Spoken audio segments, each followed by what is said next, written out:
اور عین۔ ایک بات آپ نے خیال رکھنی ہے، جب بھی الف کے اوپر زبر آ جائے تو یہ الف الف نہیں رہتی بلکہ آ نہیں کریں گے، اس کو پڑھیں گے۔ اکثر لوگ کنفیوز ہو جاتے ہیں کہ یہ دو پیش با کے اوپر ہے یا تشدید با کے اوپر ہے یا زیر۔ السلام علیکم ورحمۃ اللہ وبرکاتہ۔ جیسا کہ آپ سب لوگ جانتے ہیں کہ قرآن پاک کے مشکل ترین ورڈ کو سیکھنے کی یہ سیریز جاری ہے۔ اگر آپ قرآن پاک کو آسان طریقے سے سمجھنا چاہتے ہیں، سیکھنا چاہتے ہیں تو ہمارے سبق میں شامل ہو جائیے، انشاءاللہ آپ کی تجوید درست ہو جائے گی۔ آج کے سبق میں ہم اس مشکل ترین ورڈ کو پڑھنا سیکھیں گے۔ اکثر لوگوں کو اس کی ادائیگی کرنی بھی نہیں آتی کہ یہاں پر جو یہ ورڈ لکھے ہیں، یہ جو لفظ ہے عین، اس کی ادائیگی اور حمزہ اور یہ الف والی حمزہ جو ہے اس کی ادائیگی بھی اچھے طریقے سے نہیں کرنی آتی۔ تو آج کے سبق میں اس کی ادائیگی کو بھی آپ کو ٹھیک کرواؤں گا اور اس ورڈ کو پڑھنا کیسے ہے وہ بھی آپ کو مکمل گائیڈ کروں گا۔ دوسری بات کہ یہاں پر ہم اب وقف کرنا بھی سیکھیں گے۔ یہ دیکھیں الٹا یہاں پر ہا پر ہم وقف کس طرح کریں گے، اس ورڈ پر ہم وقف کس طرح کریں گے اور اس پر کس طرح کریں گے۔ یہ تینوں مختلف ورڈ ہیں لیکن ان کے جو وقف ہے ان دونوں کا تو ایک ہے لیکن اس کا ڈیفرنٹ ہے۔ آج کے سبق میں ہم اس کو بھی پڑھنا سیکھیں گے۔ چلیں سبق شروع کرتے ہیں۔ سب سے پہلے میں آپ کو ان کے وقف کرنا سکھاتا ہوں، اس کے بعد ہم اس ورڈ کو اچھے طریقے سے پڑھیں گے، اس کی ادائیگی کو ٹھیک کریں گے۔ لولا فصلت آیاتہ، آیاتہ جب اب بھی ہم وقف کریں گے الٹا پیش پر، دو پیش پر یا دو زیر پر، تو ہم کیا کریں گے، آخری حرف کو ساکن کریں گے۔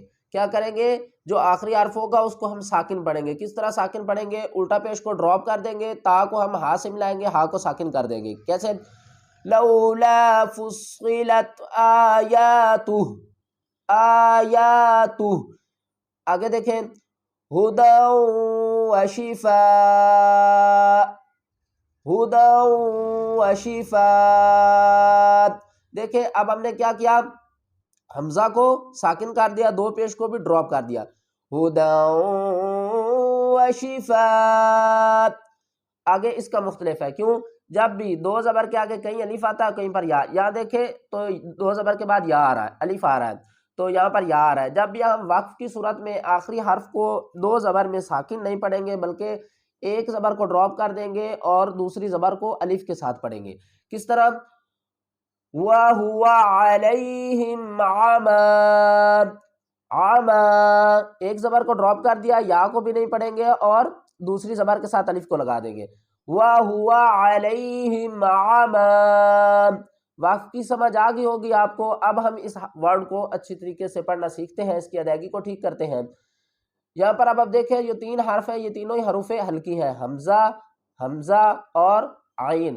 ایک بات آپ نے خیال رکھنی ہے، جب بھی الف کے اوپر زبر آ جائے تو یہ الف الف نہیں رہتی بلکہ حمزہ بن جاتی ہے۔ اب ہم اس کو الف نہیں پڑھیں گے بلکہ حمزہ پڑھیں گے۔ اعجمج، اعجمج، اس کے ہجے ہم کس طرح کریں گے، حمزہ زبر آ، حمزہ عین زبر آ۔ اس کو کیا کریں گے، کھینچیں گے نہیں، حرکات کو ہم کھینچ کر نہیں پڑھتے اور نہ ہی جھٹکا دے کر پڑھیں گے۔ اعجمج، اس کو ہم نہیں کریں گے، اس کو پڑھیں گے اعجمج، اعجمج۔ آگے دیکھیں یہی ورڈ اس کا جو دوسرا آ رہا ہے وہ دیکھیں اب، وَعَرَبِجْ، وَعَرَبِجْ۔ اکثر لوگ کنفیوز ہو جاتے ہیں کہ یہ دو پیش با کے اوپر ہے یا تشدید با کے اوپر ہے یا زیر یا سے پہلے ہے۔ تو میں آپ کو بتا دوں کہ وَعَرَبِجْ جب ہم وقف کریں گے تو کیا کریں گے، یہ جو یا ہے نا، یا اس کے اوپر دو پیش ہے، یہ جو تشدید ہے نا یہ با کی تشدید ہے، ٹھیک ہے نا، یہ تشدید با کے اوپر ہے، دو پیش یا کے اوپر ہے۔ ہم کیا کریں گے، یا کو ساکن پڑھیں گے اور اس کے بعد یا کو ساکن پڑھیں گے، اس سے پہلے با ہے تو ہم کیا کریں گے، را کو با سے ملائیں گے کیونکہ با کے اندر ایک اور با چھپا ہے جو اس کے ساکن ہے۔